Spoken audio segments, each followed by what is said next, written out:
জামুগুৰিহাটৰ টুপিয়া পাঁচগাঁও একাডেমীৰ এগৰাকী নৱম শ্ৰেণীৰ ছাত্ৰ ৰোহিত পকোৱালে অন্ধৰ লাখুটি আৱিষ্কাৰ কৰি সৃষ্টি কৰিছে চমক। টুপিয়া গাঁৱৰ চূড়ামণি পকোৱাল আৰু বীণা দেৱীৰ সুযোগ্য সন্তান ৰোহিতৰ এনে চমকপ্ৰদ সাফল্যক লৈ পৰিয়ালটো উৎসাহিত হোৱাৰ লগতে গাঁওবাসীৰ মাজত আনন্দৰ জোৱাৰ উঠিছে।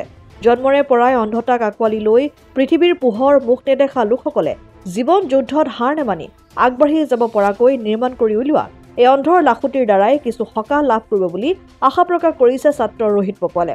ছাত্ৰজনে আৱিষ্কাৰ কৰা এই অন্ধৰ লাখুটি নামৰ বৈদ্যুতিক যন্ত্ৰটি ঐতিহ্যমণ্ডিত জামুগুৰি উচ্চতৰ মাধ্যমিক বিদ্যালয়ৰ শতবৰ্ষ মহোৎসৱৰ প্ৰদৰ্শনীটো হাজাৰ হাজাৰ দৰ্শকৰ প্ৰদৰ্শনৰ বাবে আমন্ত্ৰণ লাভ কৰাৰ কথা জনাইছে ৰোহিত পকোৱালে। মোৰ নাম শ্ৰী ৰোহিত পকোৱাল। মই টুপিয়া পাঁচগাঁও একাডেমীৰ ছাত্ৰ। মোৰ দেউতাৰ নাম শ্ৰী চূড়ামণি পকোৱাল আৰু মাৰ নাম বীণা দেৱী। মই বহুত দিন ধৰি কিবা যিসকল ব্লাইণ্ড লোক তেওঁলোকৰ কাৰণে কিবা হেল্প কৰিব পাৰোঁ নেকি, সেইকাৰণে চিন্তা কৰি আছিলোঁ।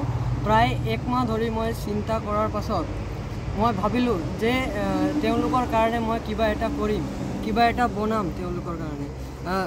যাৰ পাছত মোৰ দেউতাহঁতৰ এটা ব্লাইণ্ড মতলব এটা ট্ৰাইপড এখন আছিলে, যিহৰ পৰা মই ভাবিলোঁ এই ট্ৰাইপডটো ভাঙি গৈছিলে আৰু মই অলপ চিন্তা চলাই ভাবিলোঁ যে ইয়াৰ পৰা কিবা এটা আৱিষ্কাৰ কৰিব পাৰি নেকি, যিহৰ দ্বাৰা এই ব্লাইণ্ডসকলৰ হেল্প কৰিব পাৰোঁ। তাৰ পাছত মই অলপ ৰিচাৰ্চ কৰিলোঁ কিছু গুগলত, মানে কেনেধৰণে এইটো বস্তুটো বনাব পাৰি।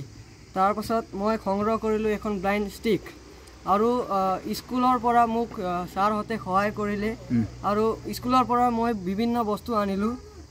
তাৰ ৱায়াৰবিলাক আৰু এই বাজাৰ, এইটো হৈছে অৰ্ডিনো মেগা 2560 আৰু আল্ট্ৰাছনিক সেন্সাৰ। ছাৰসকলেও মোক বহুত সহায় কৰিছে। মই নীলকমল ছাৰক ধন্যবাদ জনাব বিচাৰিছোঁ। এইটো বস্তুটো কেনেকৈ ব্যৱহাৰ কৰা হয়, মানে কি এলাৰ্ট কৰি দিয়া আগতীয়াকৈ? এইটো বস্তু যদি আমি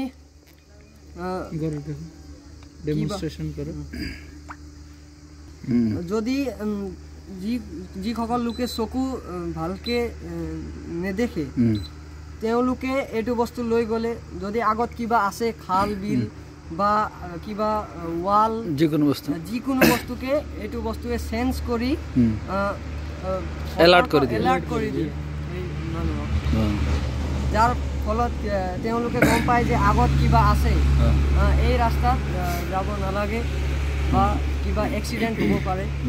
এইটো এলাৰ্ট কৰি দিয়ে এক্সিডেণ্ট হোৱাৰ আগতে। এইটো অৰ্ডিনো মেগা 2560 এইটোক প্ৰগ্ৰাম কৰিব লগা হয়। এইটো মই নিজে ঘৰতে মোবাইলৰ দ্বাৰা প্ৰগ্ৰামিং কৰিছোঁ। কি জনাবা দিয়া, তুমি আগলৈ কি কৰিব বিচাৰা? মই এনেকাই কিছুমান বস্তু বনাব বিচাৰোঁ। যদি মই কিবা সহায় পাওঁ, এনেকুৱা ধৰণৰ যিসকল দিব্যাংগ লোকসকলক মই হেল্প কৰিব বিচাৰোঁ। ঠিক আছে। জামুগুৰিহাটৰ পৰা অতুল হাজৰিকা ৰিপৰ্ট, অসম আদিত্য। NKS হুণ্ডাইলৈ স্বাগতম। নৰ্থ ইষ্টৰ প্ৰথম GDSI 2.0 ফিচাৰ্ছ ডিলাৰ হৈছে NKS হুণ্ডাই। অত্যাধুনিক সা সুবিধাৰে তৈয়াৰী মষ্ট আপডেটেড হুণ্ডাই ডিলাৰ এতিয়া ডিব্ৰুগড়ত। আমাৰ NKS হুণ্ডাই ডিলাৰত open sales consulted room, customer ৰুমৰ লগতে পুৰণি গাড়ীৰ এক্সচেঞ্জ ফেচিলিটিও ৰখা হৈছে।